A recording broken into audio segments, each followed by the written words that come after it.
For this component, if you are planning for a turn mill machine or 4-axis milling machine, then you need to do roughing and finishing for this, and this will be completed within a 4-axis. So we'll see this rotary roughing option which is there in NX. First we need to select MCS. The MCS is okay for me, and here the clearance option I can change it. Right now it's automatic plane. If you are doing any bonding block or something, then automatic plane will be the best option. When you are taking a rotary parts, you need to take cylinder. Then you need to mention the vector through which this is aligned. I have specified through this by specifying z-axis. Otherwise you can take any of the axis which is axis of this particular cylinder. Once you take that one, you need to type radius here. If you take bounding cylinder, what happens? What is the exact raw material which you are taking, or the complete whatever raw material which suggests software, that it will take. But we have to keep some clearance, so that's why I have taken cylinder. Here also in bounding cylinder also you can do it, but the difference I will show you. If you take bounding cylinder, so I will give you a difference. What happens in this case? Right now I will specify the part and I will specify the blank. If I specify bounding cylinder, you can observe here the cylinder becomes like this. In practical situation, if you mount this particular cylinder in your turn mill machine, then it will take rotary from this point, not from this point. I am not taking bounding cylinder. What I need to do, I have to create a raw material with a cylinder. Then we need to consider. Intentionally, I kept this particular rectangle block on top of this cylinder, so that you will come to know what is the exact scenario when you consider bounding cylinder. So in my scenario, I need to take cylinder in there. Why? Because the clearances also should be in cylindrical manner. So I have taken cylinder and I need to mention the vector z-axis, and I will specify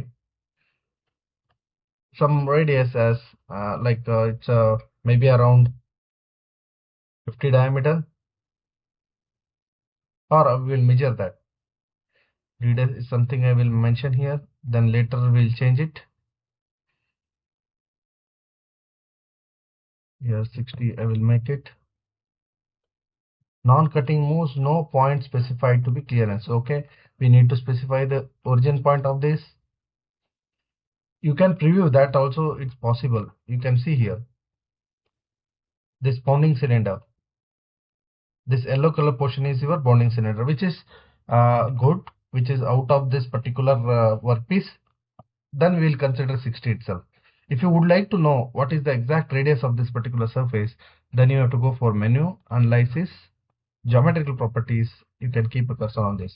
It will mention how much radius it's having. Or some people will do analysis and they will go for minimum radius.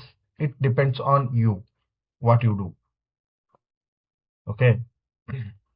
So I prefer going for menu, analysis, geometrical properties, which is, I feel it's very easy for me. Now we have specified the MCS, and the axis of rotation is z-axis, and tool axis we kept as z. In some cases it will change, but most of the cases it depends z-axis. Go for workpiece, specify your raw material. Right now I am willing to take bonding cylinder, but bonding cylinder will not help me. So what I need to do, I need to create a cylinder in modeling. Just which application from modeling, manufacturing to the modeling, go to the application. Sorry, app is there.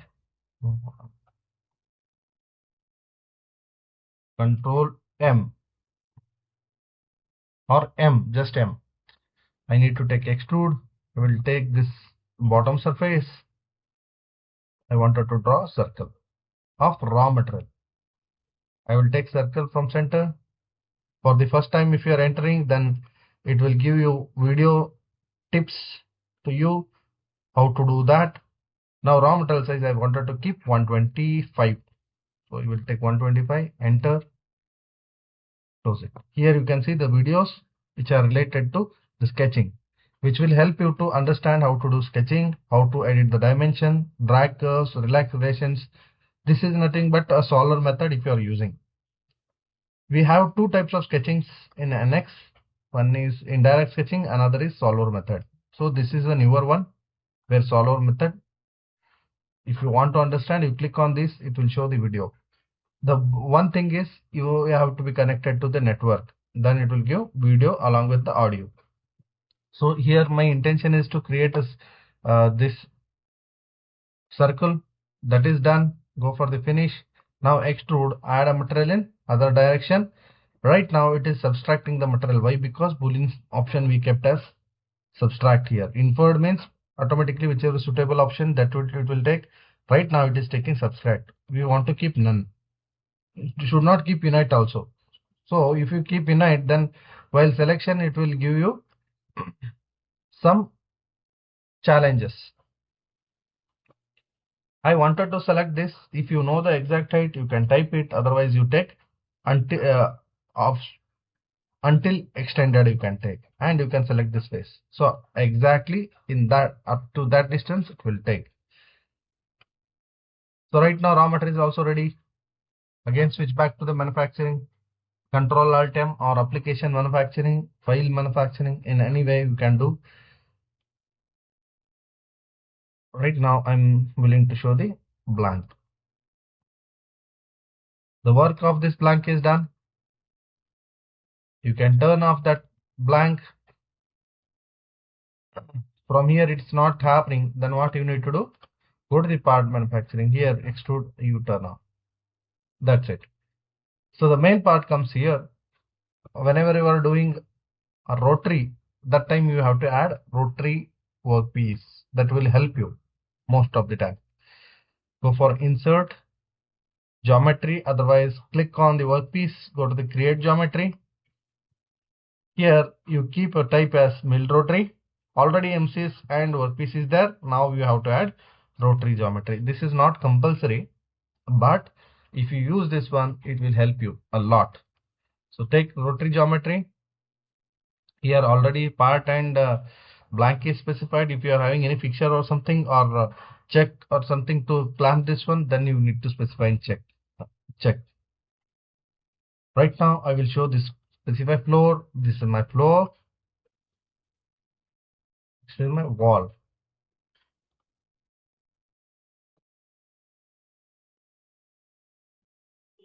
This is my floor. This is a wall. Rotation of axis is Z axis. Say okay. Now while creating the operation, you should not keep on workpiece. You have to keep on rotary geometry if you want to consider this floor and wall. Click create operation. Take roughing for rotary parts.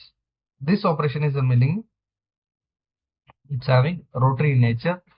This will produce automatically 4-axis motions, and output will be 4-axis only. If you are taking conical surface, that time it will take 4+1 output. Already I have mentioned what is 4+1, 3+2, 3+1 in another sessions, so I need not to repeat. Create a tool. Here these tool types are supported here. You can use bullnose cutter, you can use ball mill cutter. Right now I'm going for ball mill cutter with 4 mm dia. 4 is very less, it seems. I will take a little bit bigger. 16 is also okay. Bigger the diameter, bigger I can give higher the value of feed. So 16. Loop length and everything, let it be. Folder, if you want to specify, you take it from the library. Million drilling.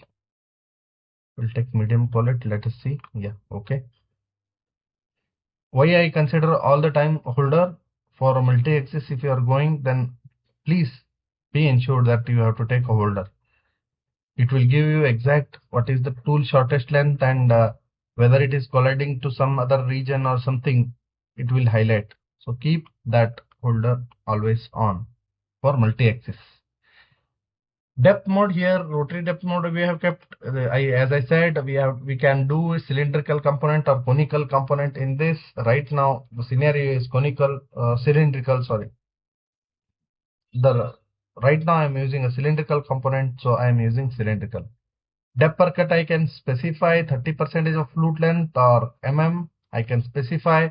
Here I will take 1 mm. So minimum distance that you can specify. For example, if there is a surface which is a depth of 5.5, then you want to machine with the 1 mm, last it will remain 0.5. So that if you want to that you can remove by top of critical depths.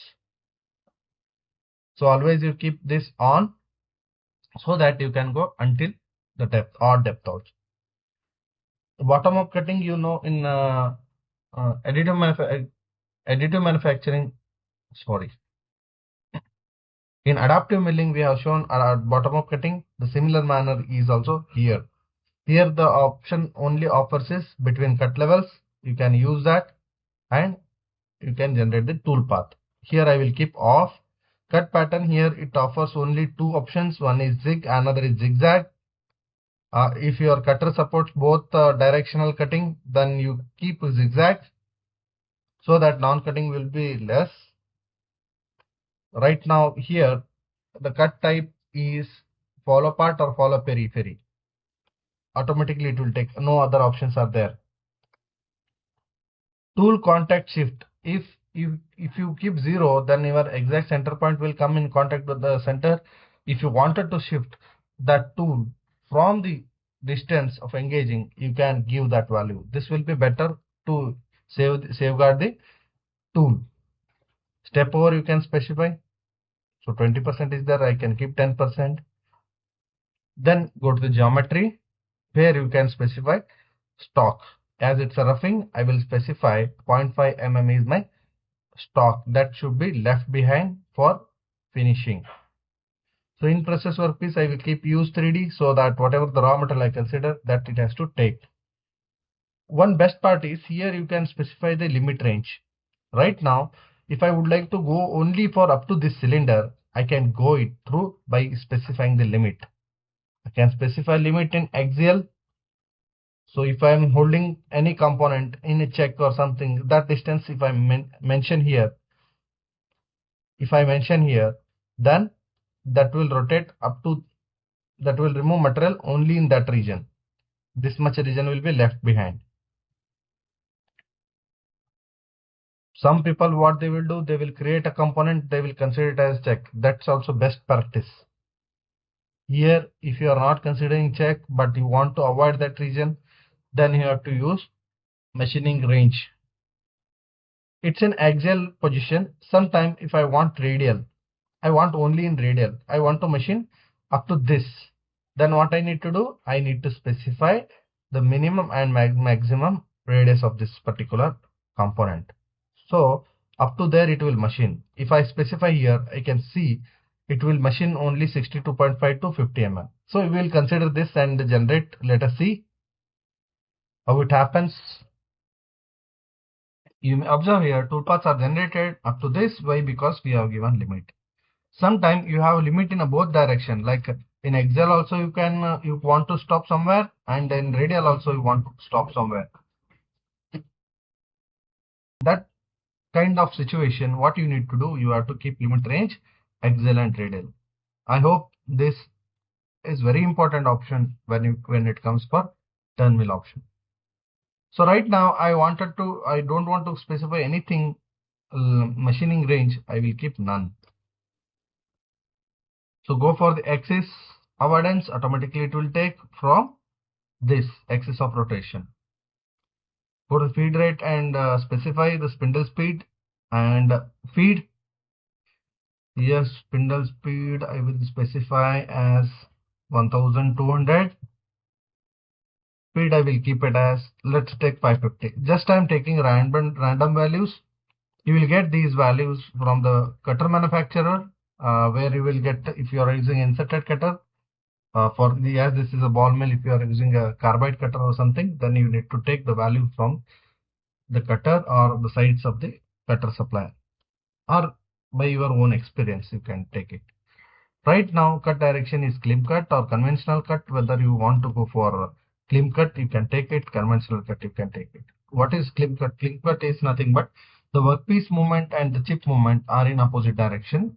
Conventional cut, chip movement and your workpiece movement is in both same direction.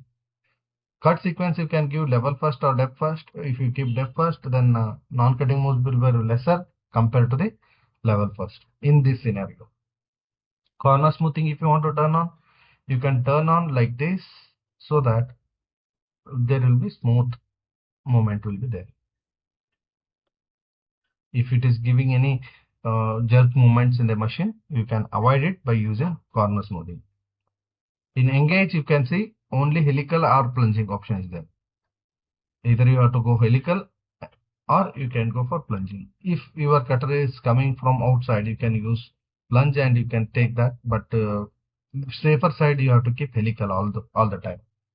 The diameter of that helix is decided from here. Height of the helix you can give it here. Ramp angle you can give, minimum ramp length you can specify. Retract, you can give whatever the length you wanted to specify. Avoidance, here I am not specifying anything, already I have given in MCS. Tolerance and other thing you have to specify here, whether you are doing roughing or finishing, that you need to mention. According to that it has to change. Right now it is 0.01, let it be. Generate the toolpath. Now I have removed the ranges it has to generate here also in this pocket. Just it has to maintain 0.5. Once again I am repeating, this option is very useful when you are doing turn mill or 4-axis roughing. Now we can verify the toolpath. Here I wanted to turn on IPW. I have turned on. Let's play with the lesser speed.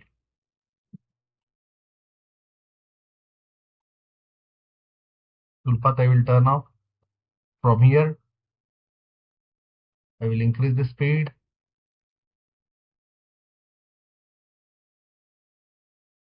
Depending on the shape, it will decide whether it has to go a rotary like a zig, or it has to go like a follow part or a helical. It will decide automatically.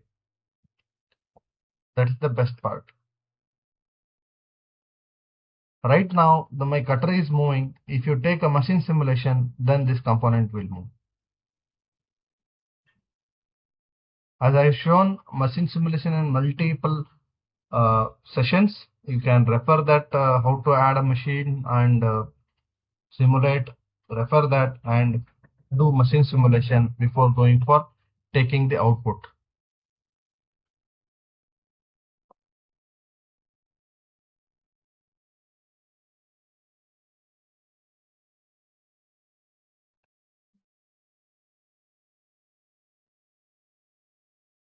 I'm increasing the speed so that it will complete a little bit faster. Just I wanted to show in a pocket region.